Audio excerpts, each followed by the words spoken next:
heart of algebra. So as we discussed in one of the previous sessions, the math curriculum here can be broadly divided into 4 areas. The first of them is heart of algebra. This would contribute anywhere from, let's say, about 16 to 18 questions out of 58. So this is a good 30% plus of your entire SAT layout for the math section. So very quickly, what do we study here? I mean, it could be a large number of topics, big and small. And again, I may not be able to cover all of them today. But by and large, what do we have? So this section fundamentally deals with the straight line,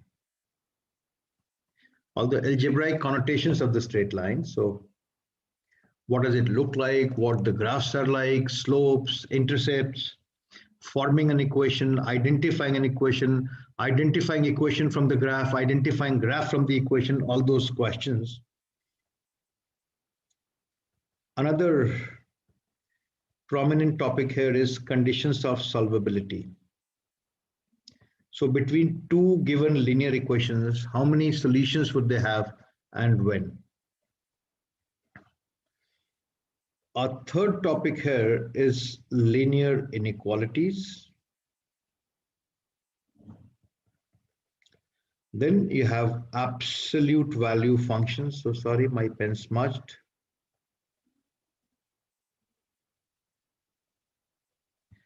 Absolute value functions is what you have.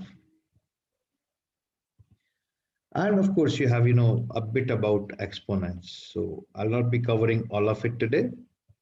What I'll be focusing on is the more technical part of this section, which is the first two, the straight line and the conditions of solvability. Well, in terms of the resources that you can use here, I'm a great fan of this book called Barron's Math Workbook.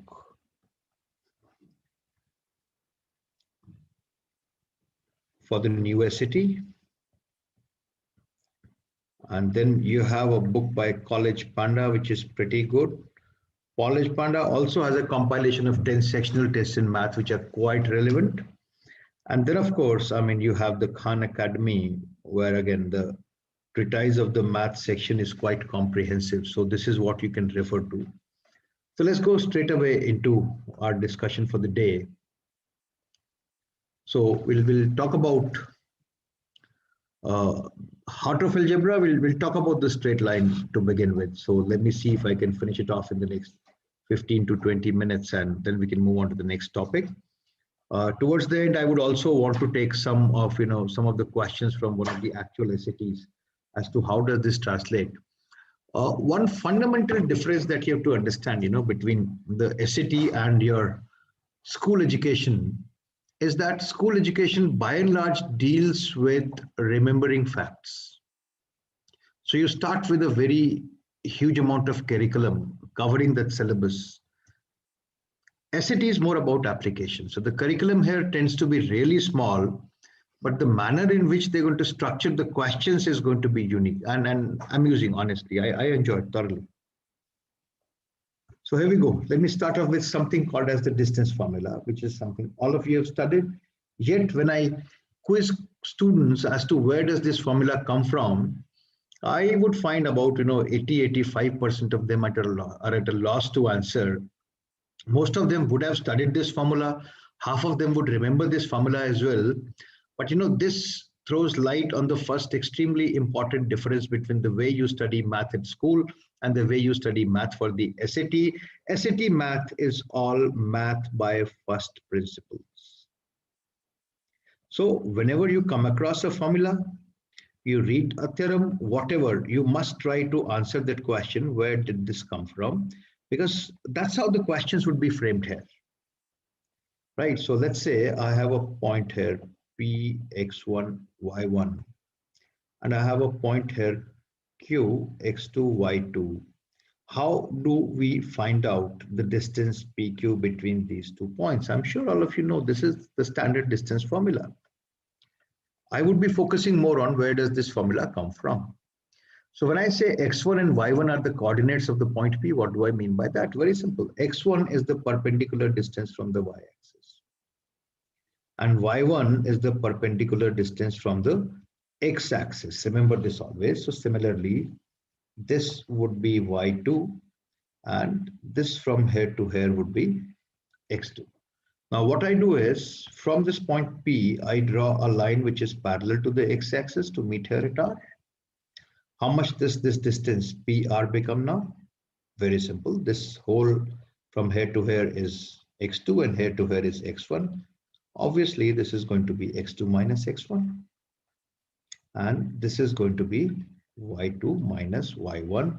And since we have a right triangle here, my Pythagoras theorem tells me PQ squared would be equal to PR squared plus QR squared.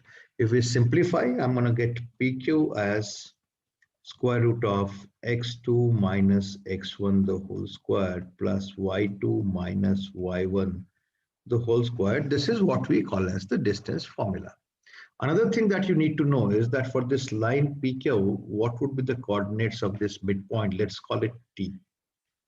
The coordinates of this midpoint are going to be x1 plus x2 upon 2 and y1 plus y2 upon 2, which is what we call as a midpoint formula. Again, questions on midpoint formula are not very common here. But yes, distance formula, you should know this in great detail. Okay, moving forward. Let me write down an equation. Right, an equation like this, we call it as a linear equation. Right, and why do I call it as a linear equation? Because when I draw the graph of this equation in the xy plane, that's going to be a straight line. And that's why we call it linear equation. It will be a straight line so long as the exponents of both x and y are unity. So any first degree equation in x and y is a linear equation. That's okay. What do I mean when I say that this graph represents this equation? That's important for you to know. It only means that every point that is present on this line is going to satisfy this particular equation, which means what? Which means I take up a point at random. I note down the x coordinate and the y coordinate. And when I plug those x and y coordinates into this equation, I'll be able to see that indeed 2x plus 3y equals 6. The other thing which is true here is the converse of this equation, which means what? It means from this equation, I take a random value of x and calculate the corresponding value of y from the equation. For example, I may say x is equal to 1. Right? When x is equal to 1, then I get y equals 4 upon 3. Right? Now this point 1 comma 4 upon 3, when this is plotted on this xy plane, you'll find that it would be lying right on this line, nowhere else, right? So when I say this line represents this equation or is the graph of this equation, there are two important observations that I make. Number one, all points present on the line are going to satisfy the equation. Number two, all points satisfying the equation are going to be present on the line. Fair? We'll quickly move forward. Let's say what is it that we need to know about this straight line. So about the line, I need to know three things. Where it cuts this axis, this is something that we call as a y-intercept. This is something that we call as a x-intercept. And the third thing which I'm interested in is knowing about the slope of this line. Now, talking about each of these very quickly. How do we define the y-intercept? So most of the students tend to define it at the place where my line cuts with the y-axis. That's actually not the most appropriate way of doing it. So on this y-axis, my x-coordinate would always be 0. And my y-intercept would look at something like 0, b. So technically, the correct way to define your y-intercept is this is the y value when x is plugged in as 0. So I take in this equation, I plug in x as 0, I get 3y equals 6 or I get y equals 2. So my y-intercept here is 2, which means the coordinates of this point are going to be 0, 2. Now, you'll find quite a few traps on the SAT which go about, this particular concept. So for example, you'll have 30, 35, 40, a line is drawn like this, and this value from here to here is 50. And the simple question would be, what is the value of y-intercept here? You see it's cutting the y-axis at 50, you reply 50, which is incorrect because my x-axis in this case is not starting from 0 here. So the y-intercept is the y value when x is plugged in as 0. Similarly, x-intercept or a comma 0 is the x value if y is plugged in as 0. Simple. Please remember, do not deviate from this. You find plentiful of questions on this single concept. Okay, moving on very quickly. All right, I think this we done with to the concept of slope. Again, usually in the slope intercept form, we put this as y equals mx plus c. So when I put it in this form, this c represents the y-intercept. Why? Because if I plug x as 0, I'll get y equals c. On the other hand, if I write down my straight line as ax plus by plus c equal to 0, and I ask all of you a simple question, what is the value of y-intercept here? Half of you would answer y-intercept is c because that's how we crammed it, and which is completely incorrect. How do we find out the y-intercept? You plug x as 0, you plug x as 0, you'll get y as negative c upon b, which is the correct value of y-intercept over here. Fair? Okay. We then quickly move on to the concept of slope. So slope, all of us have learned it how. We say this is,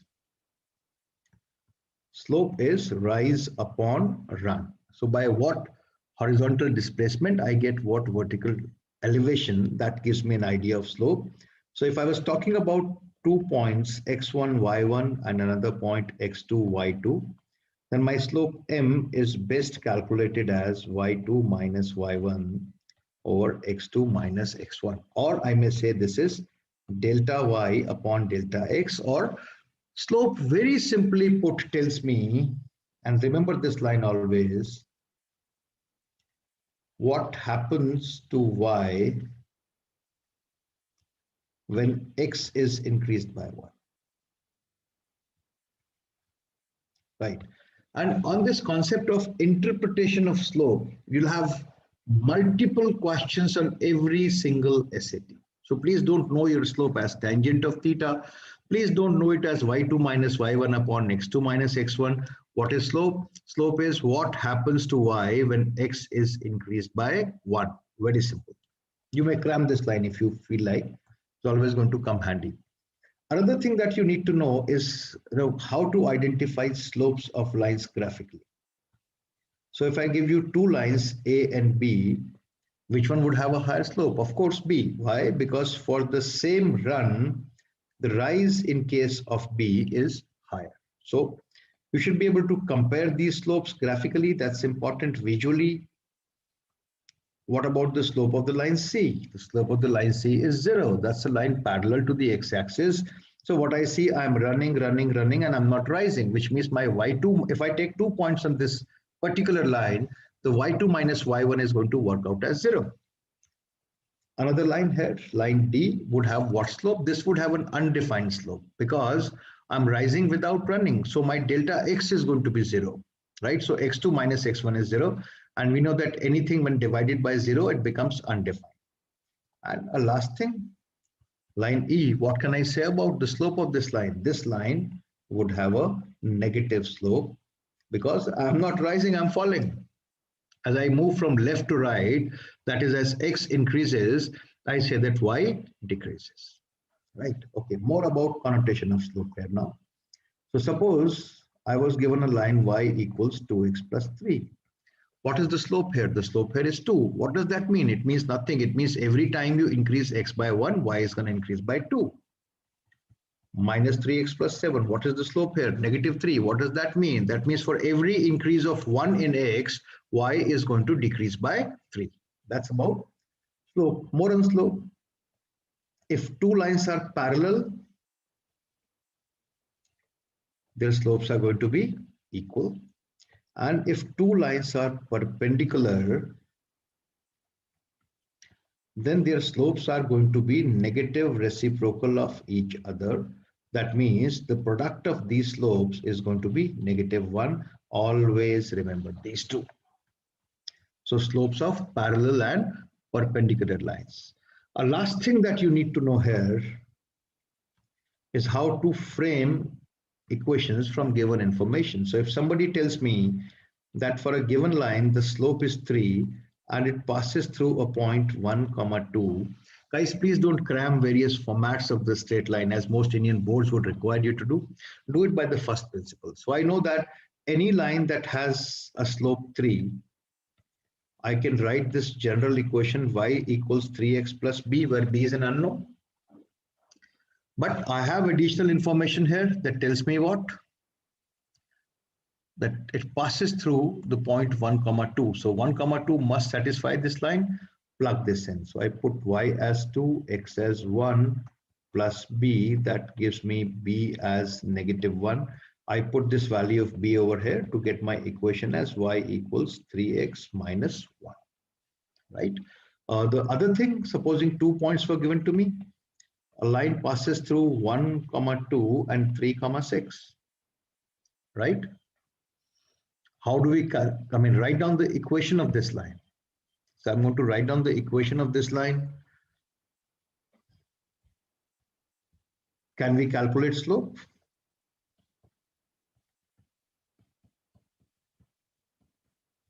So slope is 2.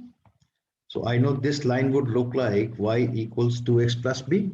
And now this becomes the previous question. I can plug in any of these 2 points and calculate the value of b. Sounds good? Okay, so that's what you need to know about the straight line. The other important condition that, topic that we need to study here is condition of solvability. I'm going to talk about that for quite some time. Supposing I have an equation y equals 2x plus 3. This is what the graph looks like. And the second one.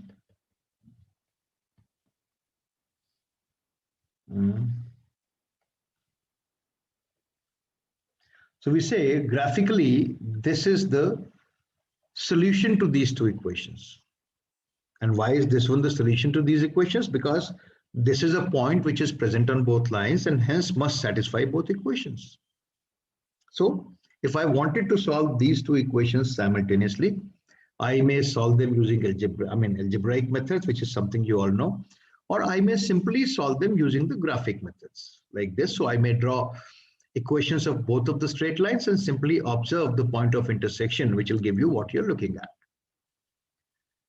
But the big question here is, would these two lines always intersect at a point like this? Not necessarily. There might be multiple cases. So I could have a case like this, where my lines intersect at a unique point. I call them as concurrent lines. They would have a unique solution. As in, there'll be only one set of values of x and y which are going to be satisfying both these equations.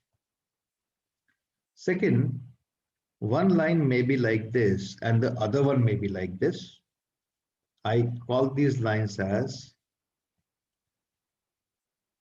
inconsistent or parallel. Such lines will have no solutions. And the third one, this is one of the lines and the other line exactly overlaps the first line. So these are called as coincident lines, and they would have an infinite number of solutions because there's an infinite number of points which are common to both the given lines. Now, what we need to know is, looking at the equation, can I figure out whether my lines will have a unique solution, my equations will have no solution, or they'll have infinite solutions? Very simple. So what I do is I take two equations. So this is the first one. And this is the second one. Now, for my lines to intersect at one point, the necessary and sufficient condition is that their slopes should be different. If their slopes are even mildly different, when you extend them in a plane, they just intersect at one point and then move their own way. So what's my condition for a unique solution? It's simple.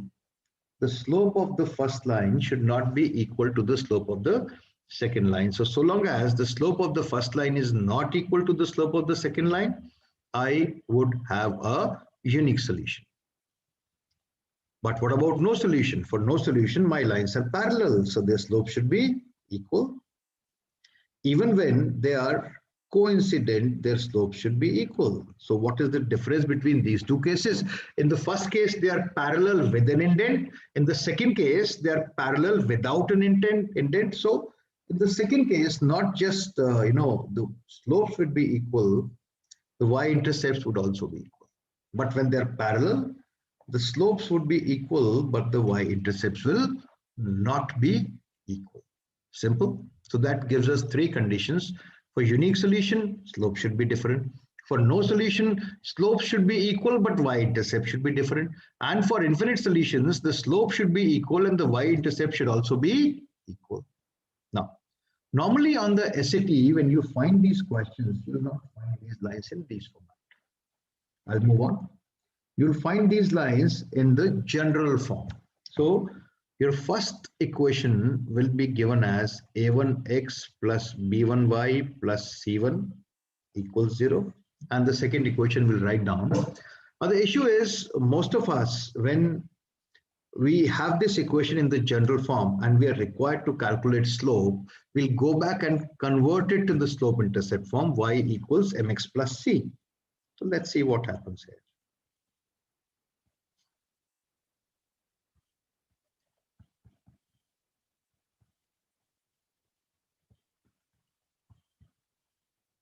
What is my slope here now? You should convert this into a thumb rule. And remember, because you'll be required to read the slope from the general form of a straight line multiple times over. And for God's sake, don't cram it as negative a1 upon b1. So what do I say? From general form of a straight line, the slope is negative coefficient of x upon coefficient of y. Is that simple? And now let's see, how do we put this into practice? Moving on. So an equation is given to me as 3x plus 4y equals 8. And someone tells me to find out the slope of this equation. No, I'm not going to convert it to slope intercept form. I know from the general form of a straight line, the slope is given as negative coefficient of x. So that's negative 3 upon coefficient of y. This is my slope. Very simple. Don't be duped. At times, they might give you as 2y minus 5x plus 7 equals 0. What is slope? Negative coefficient of x upon coefficient of y. That gives me 5 upon 2. Simple again. I don't need to convert. They might tell you 3x equal to 4y minus 6. I say negative coefficient of x upon coefficient of y, which is incorrect. Why is it incorrect? I cannot apply this because this is not given in the general form. Remember, you can read slopes from the standard forms only, either the slope intercept form or the general form. So if I wanted to read the slope of the line from this form, what would I do? I would convert this either to the general form or to the slope intercept form. So let's say if I want to convert this to the general form, what would I do? I would say 3x minus 4y plus 6 equals 0. And now my slope is negative coefficient of x upon coefficient of y. So my slope works out as 3 upon 4. Simple. Okay. So I'll be a bit brisk here. If my equations are given like this,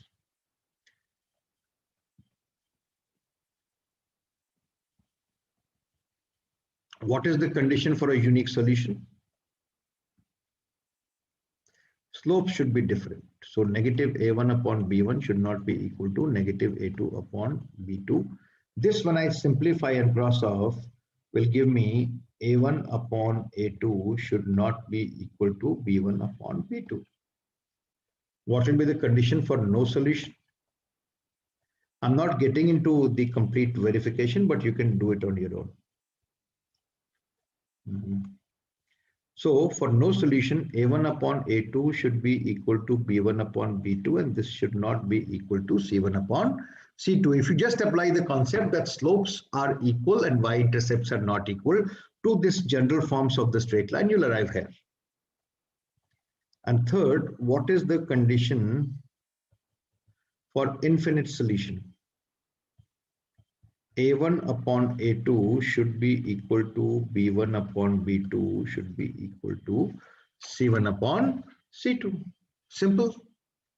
Okay, perfect. So with that, I think I would want to take you guys into a few questions here. You'll have to give me one moment for me to figure out the right content that I want to use. I'll just take half a minute. So I just want to discuss a few questions with you. Oh no, so sorry, I opened the wrong one.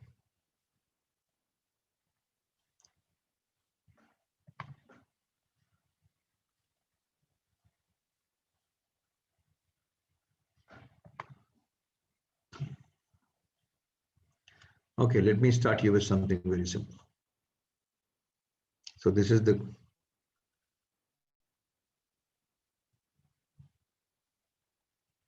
kind of study material that we share with you when you sign on with us for a full course. Let me just take a couple of questions from here. Okay, let me start with this one. That's an interesting question. Question number 2 here. It says, find the slope-intercept form of the line given the following information. Line passes through -2, -3/2 and is perpendicular to this line, right? So there are 2 ways to solve this question. One, I know my line is perpendicular to this one. This line has a slope 3/2. So my line would get a slope -2 upon 3. And this is what my line would look like. And then I can plug in this point into this and find out the equation of the line. Now, this is how you're supposed to be doing it. On school, I would do it like this, not on the SAT. What would I do on the SAT? I'll tell you. I'm looking for a line which is perpendicular to this one. So I'm looking at a line which will have a slope -2/3. So I cross off these 2 options. I'm left with these 2. I have additional information that this line passes through -2, -3/2, which means if I plug x as -2, I get the value of y as -3/2. So plug that in option C. I get y equals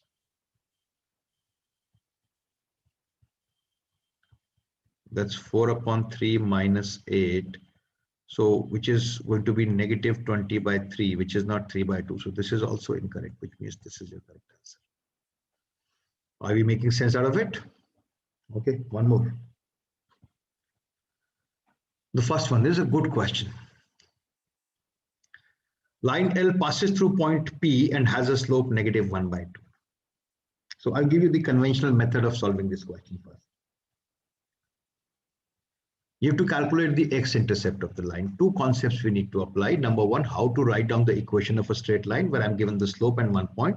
And second, how do you find out the x-intercept of the line? I know you can plug in y as 0 and calculate the corresponding value of x. So let's see, here we go. With a slope -1/2, this is going to be the equation of my line. Okay. Let me plug in the point 2, 2.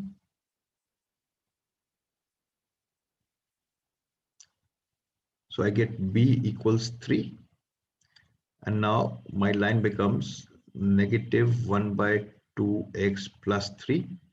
To find the x-intercept, I plug in x as 0. So 0 equals -1/2x plus 3. -3 equals -1/2x. Or x equals 6, that's your answer. This is a conventional way of solving this problem, right? I told you earlier that Slope is the most powerful concept that you need to know on this test. And how did we define slope? We said slope is what happens to y when you increment x by 1. That's it. Now I can put this into practice. My slope here is negative half. What does that mean? It means if x goes up by 1, y goes down by half. Correct? Or if y goes down by 1, x would go up by 2. Right? My point here on this line is 2, 2. I want to make it a, 0, which means I'm going to be dropping y by 2. When y drops by 2, x would go up by 4. So it is 2 right now, it will become 6. I hope you're able to learn something from this. So very clear about the concept of slope, life becomes very simple for you. Okay. Let me just take a couple more questions for you and then we'll throw it open. Just give me one moment.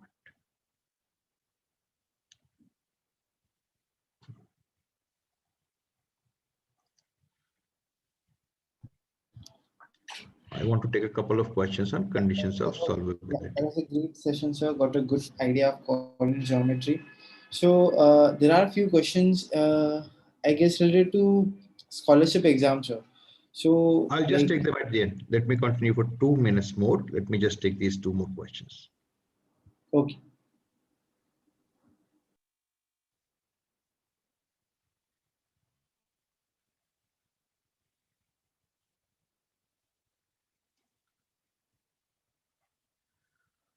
Okay, here. How many solutions does this system of equation above have? So I'll tell you, how do I solve it? You can always do a1 upon a2, b1 upon b2. This 2 is 4 times of half.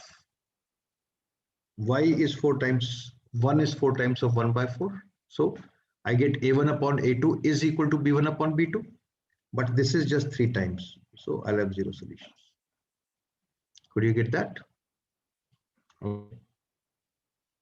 And one last one for you.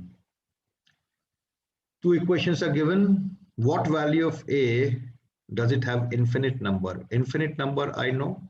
Just apply a1 upon a2 is equal to b1 upon b2 is equal to c1 upon c2. So just consider these two. You'll get the value of A as 6. Similarly, if you consider these two, you'll get the value of S as 7 upon 3. All right, Harshal, you can come in now.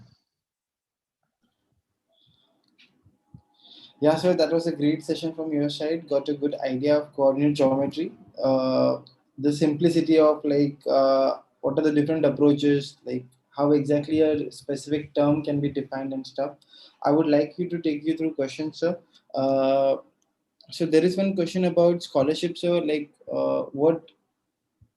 what exactly the syllabus would be for the scholarship? Oh, it will be an actual SAT test. So, and I don't want students to prepare for it. I just want you to, take it live. The simple test of English and math. So take it as you go. Okay.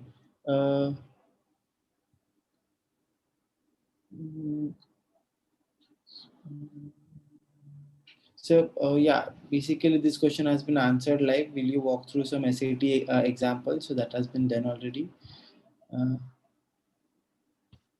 Like, is studying in plus two in state board acceptable for applying abroad for UG studies? Yes, it is. But that question will have to be better answered by a counselor. I think we have somebody on one of the subsequent sessions. So that's important. So when to register for SAT exam? You can register right now for, actual SAT. May registrations are open. The next test is in May. For August administration, they'll open in June. So one question about coordinate geometry, sir, how to deal with shifting on graph? Shifting on graph is a separate topic that we'll take up in Passport to Advanced Math.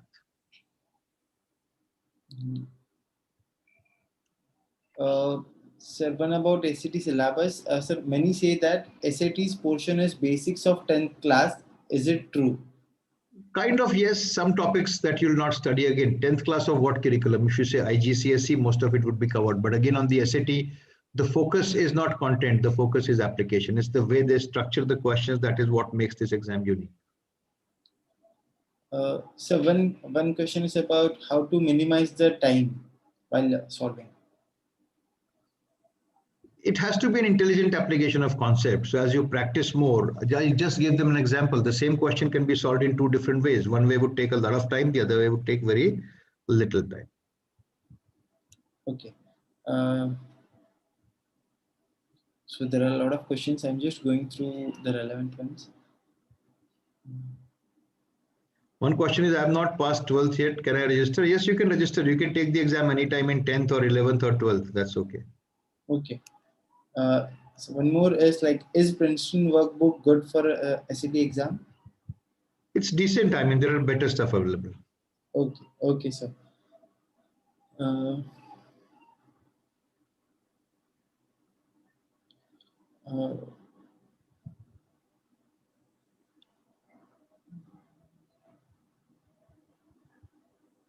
Yeah. Would you need to get a very high score? I mean, depends. I mean, we're giving away scholarships irrespective of, there's no cutoff here. So a certain number of students, the top scorers would get the scholarship.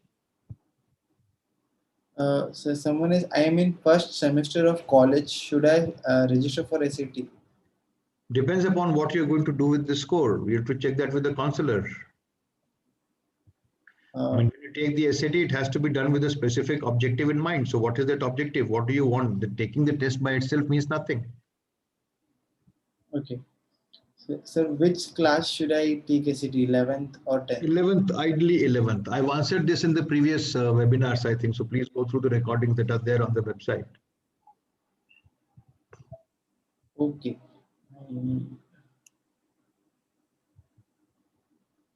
So I guess this question has been already answered, that there is no as such ideal score for this test scholarship. Correct. So some question about again the time factor, how to solve word problems which are basically very long and time consuming. I usually take 2 to 3 minutes to solve something of that. You have to make sure that you don't read the problem in full. Now we'll take up some of these in one of the subsequent sections. Practice is the key, but you need to know some test smarts. So some student is questioning about like, I am in the end of 11th and also have to give 2 SAT SAT subject tests. When would be the ideal time? Ideal time, always do the subject SATs after the SAT. So for subject SATs, I think we have something planned after we are through with the SAT and SAT sessions. Then we'll do a few sessions for subject SATs also. That will give them a very good idea.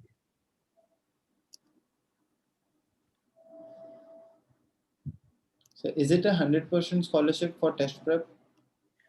You watch the session on scholarship. We have detailed what kind of scholarships are there.